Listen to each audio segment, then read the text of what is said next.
نبی صلی اللہ علیہ وآلہ وسلم، کیا ہم نے تمہاری خاطر تمہارا سینہ کھول نہیں دیا اور تم پر سے تمہارا وہ بوجھ بھی اتار دیا جس نے تمہاری کمر جھکا دی تھی، اور ہم نے تمہاری خاطر تمہارا ذکر بلند کیا۔ بس جو حکم تم کو اللہ کی طرف سے ملا ہے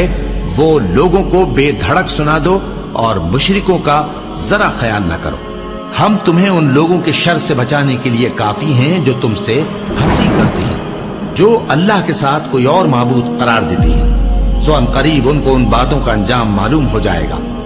اور ہم جانتے ہیں کہ ان کی باتوں سے تمہارا دل تنگ ہوتا ہے، تو تم اپنے پروردگار کی تسبیح کہتے اور اس کی خوبیاں بیان کرتے رہو اور سجدہ کرنے والوں میں سے ہو جاؤ۔ اور ان میں بعض ایسے ہیں جو پیغمبر کو ایذا دیتے ہیں اور کہتے ہیں کہ یہ شخص نرا کان ہے۔